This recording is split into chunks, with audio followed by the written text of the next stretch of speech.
Mr. Wilmot, you are indeed a great man, and of course I am lucky to have you as my superior officer. I am now convinced every circumstance has its own significance. Otherwise, such an idea would never have entered in my mind. The Inspector General's unexpected visit to the Madras Presidency, my efforts to sell the idea of having a forestry training college here. Everything seems to have been preordained.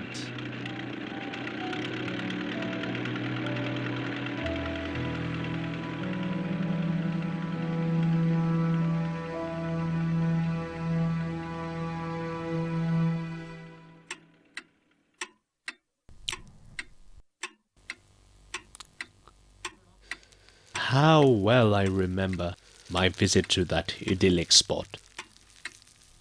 It was there that this idea crystallized in my mind.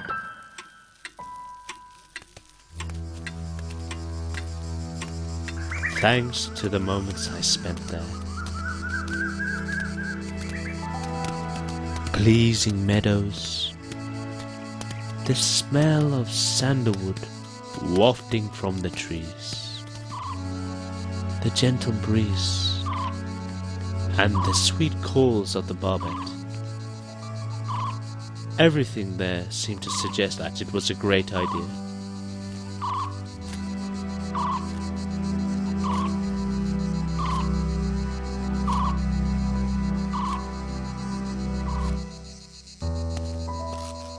Oh, I forgot my Gladdy, who follows me wherever I go.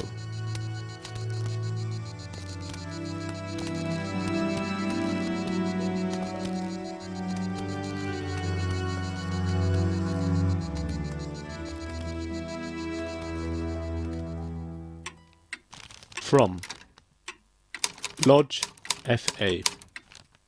Conservator of Forests, Southern Circle, Madras Presidency.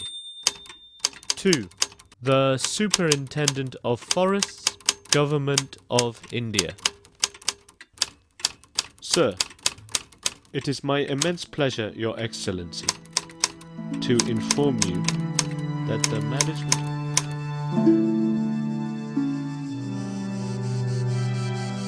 Not just important, but essential, Mr. Lodge. I appreciate your thoughts and vision, Great Conservator. It is at least as important as the Imperial Forest College at Dehradun, if not probably more so. The Madras Presidency does indeed deserve a forest training college. Look, you are also a witness to Mr. Gass's praiseworthy efforts to start this museum. You should write to the Superintendent of Forests without any hesitation. I assure you of my full support and cooperation in this regard, Mr. Lodge. Yeah, I found similar dreams in you, Inspector General. I'm indeed very fortunate. You are my inspiration, Mr. Wilmot. Great man. And I'm going forward. Before long, it will be found that the Dehradun College cannot take in enough men to supply the needs of all India. It will then be necessary to open a separate college for southern Indian ranges to which men from Madras, Mysore, Travancore, Hyderabad, Bombay, and owners of the private forests can be sent for their training, and no other suitable site for such a college can be found than the vicinity of the Agricultural College, shortly to be opened near Coimbatore. What a great fortune to be in this southern circle. Madras Presidency is rich in forests with great diversity. It is certain that in the forthcoming years, service of knowledgeable and experienced forest officers would be essential to conserve all these. I am sure that the power of Zamindars on forests will be diminished soon, and it must be. Since commencing this letter, I have had the advantage of discussing my proposals with Mr. Wilmot, the Inspector General of Forests to the Government of India, who is of the opinion that the local government should arrange for training of their own forests research institutes. There can be no doubt that, with the head of a department holding such views, forest colleges will before long be opened in various parts of India. Madras has led the way in many things. Why should not the institution of a forest college be added to the list?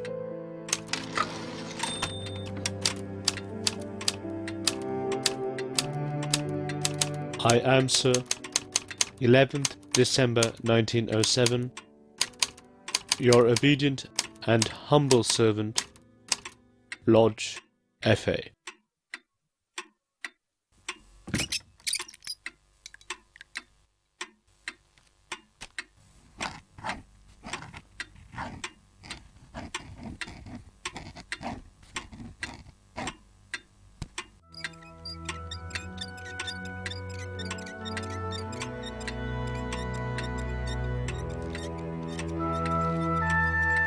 Noble efforts seldom go to waste. They inevitably make their mark on history. Lodge had a vision and dreams not only of a forest training college in the then Presidency of Madras, but also for a scientific method of conserving its rich forest resources, albeit with sustainable utilization. Let's listen to his words. The rulers of native states, zamindars and other landlords will certainly find use for trained forest officers to protect and work their forests. This is bound to improve forest management throughout the presidency. In the long run, their efforts should benefit the whole country.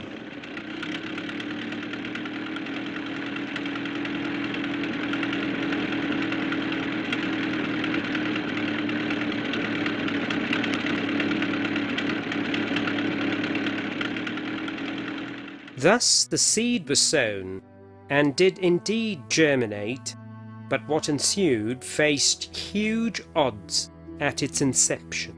In August 1909, the government of Madras formally sanctioned an amount of 5 lakhs of rupees to acquire a site and construct the buildings needed for the college. An area of 195.38 acres situated near the agricultural college was acquired for this in 1912. This was the very place originally proposed by Mr. Lodge.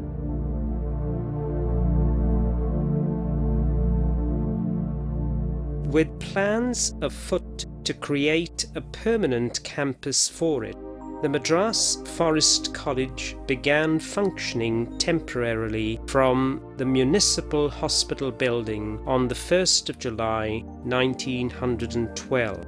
The Y.M.C.A. building in the town served as a temporary hostel. 31 students, all of them serving as rangers or deputy rangers on the Madras list, joined the college. Mr. F.L.C. Cowley Brown was then appointed as the first principal with a staff of 3. Mr. V. Subramanian Iyer and Mr. K. R. Venkataramana Iyer were the instructors, and Mr. Srinivasa Rao was the lecturer in botany and also the curator of the Gas Museum. At the site acquired for the Forest College, the foundation stone was laid by Lord Pentland, the then Governor of Madras Presidency, on the 9th of April 1913. On that occasion, in his speech, Lodge said, "Like many of the seedlings in the forests, it made a fair start, but died during the unfavourable season. Its roots, however, had become established, and in due course it pushed up a new leader, which now bids fair to develop into a strong, healthy tree." It took 2 years and 10.6 lakhs of rupees to construct the college buildings and furnish and equip them. Mr. O'Brien, the chief engineer, supervised the project, with Mr. Nanjaboyan, the chief mason, playing a crucial role in the construction.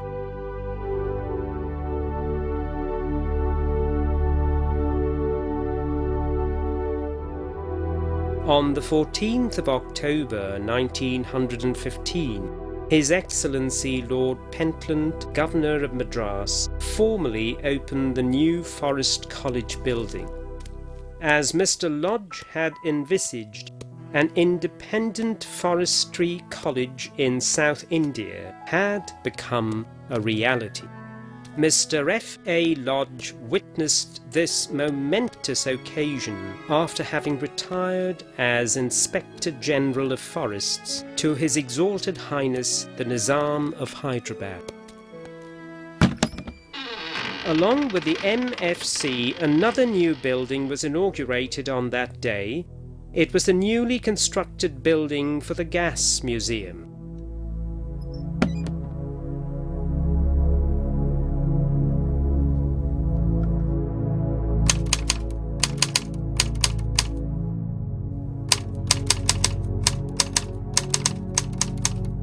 In recognition of the fact that the establishment of the Forest Museum at Coimbatore was due to the personal initiative of Mr. Henry Anderson Gass, and that its present successful development is due to the energetic interest which he has taken in it during the tenure of his office as Conservator of Forests in the Southern Circle, His Excellency the Governor in Council is pleased to direct that the museum be hereafter known as the Gas Forest Museum. H.A. Gass, a forest engineer, was yet another visionary who preceded F.A. Lodge. He made a significant contribution to the conservation of forests in southern India. It was he who started this spectacular museum on the 15th of April 1902.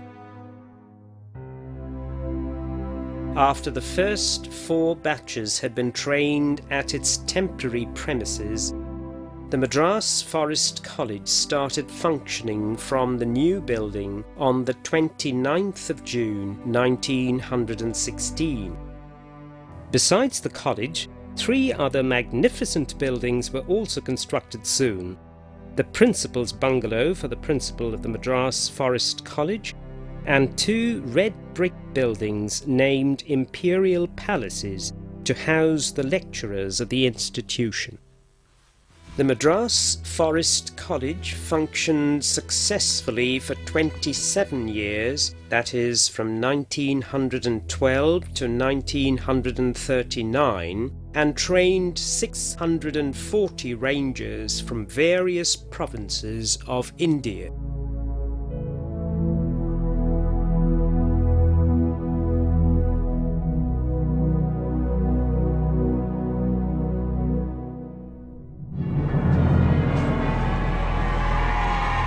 When acute economic depression hit the world during the early 1930s, the Madras Forest College had to be closed in 1939.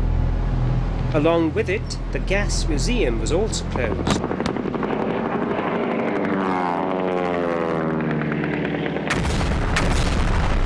The Second World War started a little after the college was closed. During these years, the buildings of the college and the museum were made available to the Defence Department to house British evacuees from Greece, Malta and Singapore. Many temporary tenements were also built on the Forest College premises during the 1940s. Later, some of these buildings were used temporarily as hostel blocks and a mess.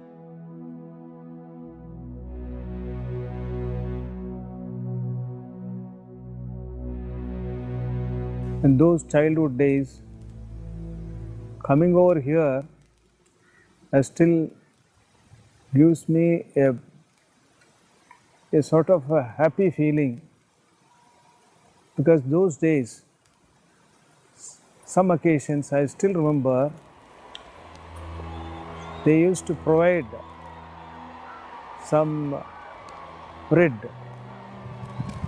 and one or two occasions getting a silver coin, I don't know what is the value those days, I have bought this from their shop situated outside the museum, and that is the first time in my life I saw a bread which is almost occupying height of my stature those days. So I still remember it is a very eventful buying of a bread in those days. Later I know my mother said it was days of famine. Ration was instituted. So for rationing, they were provided all the ration to these evacuees housed in this campus. So that is how they are distributing here. Though wondering at their massive structure and beauty of these Europeans, but during worship and after worship, I have seen many of them weeping, sobbing, and I used to hold my mother's hand and ask, why they are all weeping? It's an happy occasion. My mother also will be very sad. She said, someone has lost his near, dear child or very dear relative. She said that it is due to war. That time I could not conceive what is a war, but I know tragedy has happened. As a result of the tireless efforts of Sri C.R. Ranganathan, I.F.S., both the buildings, the M.F.C. and the Gas Museum, were retrieved from the military authorities. Sri Ranganathan took charge as the first Indian principal of the Madras Forest College on the 1st of September 1945.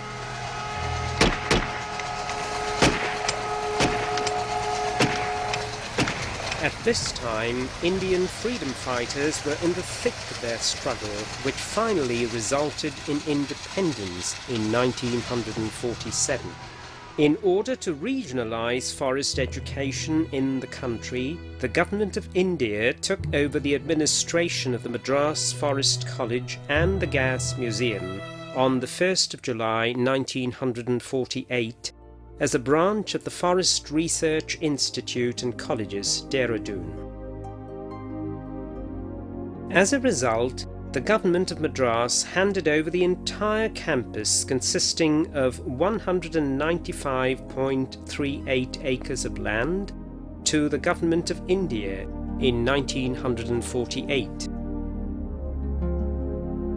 A 99-year lease was signed with effect from the 1st of July 1952, and under this the Government of India agreed to pay the Government of Madras 15,000 rupees each year.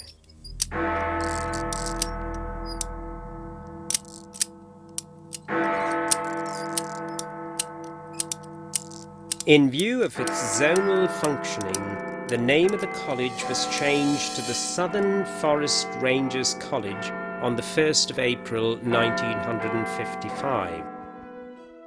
After the taking over of the college by the Government of India in 1948, the college was able to train 31 batches till 1980.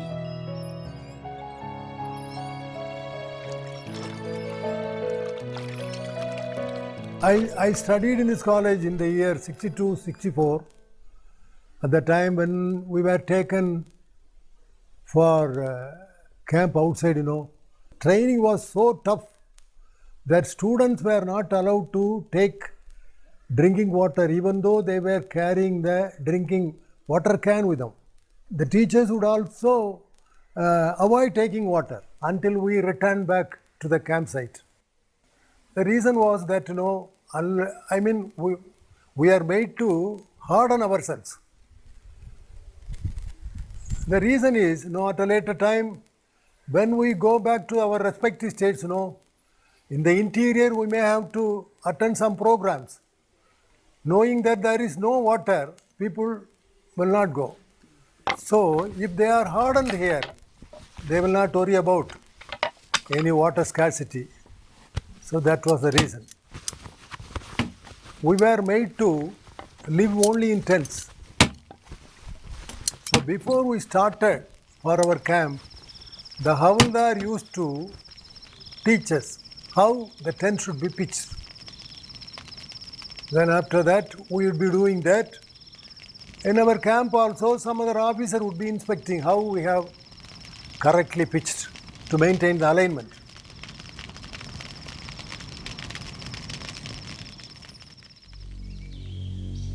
This period witnessed the advent of developmental schemes in the forestry sector and the consequent large-scale recruitment of forest officers, especially for the state services.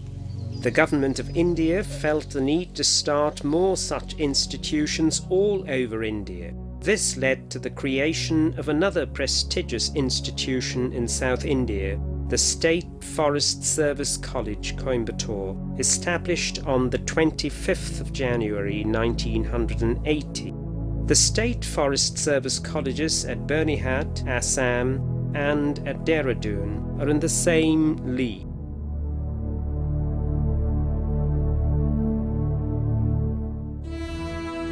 During the 1980s, the Government of India took a policy decision to shift the responsibility of imparting training to forestry personnel below the level of Assistant Conservator of Forests to the concerned state governments. As a result, all the colleges hitherto run by the Government of India for the training of RFOs were to be closed in a phased manner. As per this policy decision, the first Rangers College to be closed by the Government of India was the Southern Forest Rangers College, Coimbatore, on the 1st of April 1988. Training activities at this college had come to an end on the 31st of December 1987. Till its closure in 1988, the S.F.R.C had trained 4,122 forest range officers, including some from foreign countries such as British Guiana, Ceylon, Afghanistan, Uganda, Malaya, Sarawak, Ghana, Fiji, Sierra Leone, and Laos. The infrastructure of the erstwhile S.F.R.C was taken over by the government of Tamil Nadu on the 7th of February 1990 to house the Tamil Nadu Forest Academy, or TNFA. Here, training is imparted to forest cadres at the grassroots level, and short-term refresher courses are conducted for the rangers, assistant conservators of forests, and deputy conservators of forests serving in the state. Of late, this institute has started conducting theme-based refresher courses for the serving Indian Forest Service officers from various states of India. The State Forest Service College, Coimbatore, begun in 1980, was meant to impart training to forest personnel of the rank of Assistant Conservator of Forests from various states. By 2000, it had successfully trained 19 batches comprising 615 ACFs from India and 3 foreign trainees from Laos. With the recruitment of officers of the rank of Assistant Conservator of Forests dwindling all over India in the past decade, the flow of ACF trainees to S.F.S.C. Coimbatore eventually stopped in the year 2000. Meanwhile, in a reversal of its earlier policy in 1998, the Government of India decided to bring back centralised training for range forest officers through its constituent colleges under the Directorate of Forestry Education, or DFE. This resulted in the State Forest Service College, Coimbatore, taking up the responsibility of training range forest officers from 2000 onwards. The forestry training program in South India, which began with the establishment of the Madras Forest College in 1912, has gifted more than 4,500 professionally competent forest officers to India. The number keeps increasing each year with the passing out of new batches from the State Forest Service College, Coimbatore. The Forest College, with its magnificent red brick building and elegant pillars and minarets, represents the Indo-Saracenic architecture of olden days and remains a prominent landmark in Coimbatore city, and it will remain so for years to come. At this point in time, when the importance of forests and the environment and their bearing on the continuous existence of life on Earth has been recognized worldwide, we cannot but wonder at the vision of Mr. Lodge. I have no doubt that when the history of the Madras Forest Department comes to be written, the name of Mr. Lodge will occupy a high place as the pioneer and protagonist of Madras Forest College.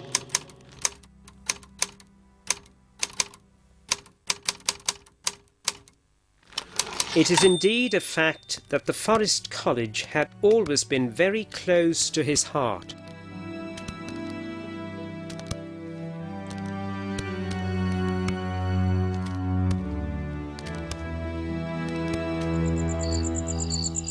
Even to this date, there are interesting stories and anecdotes about the Forest College. Some of these seem to belong to the realm of fantasy. We get to hear from old folks in and around the forest campus tales of the noise of horses and approaching footsteps in the middle of the night.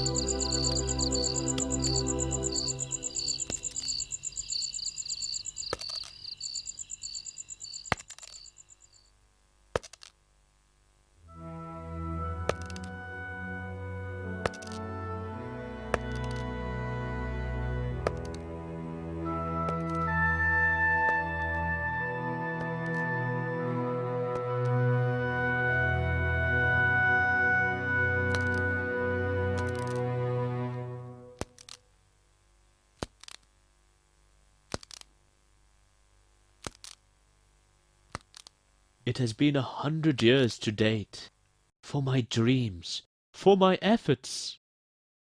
How can I not come back? At least today.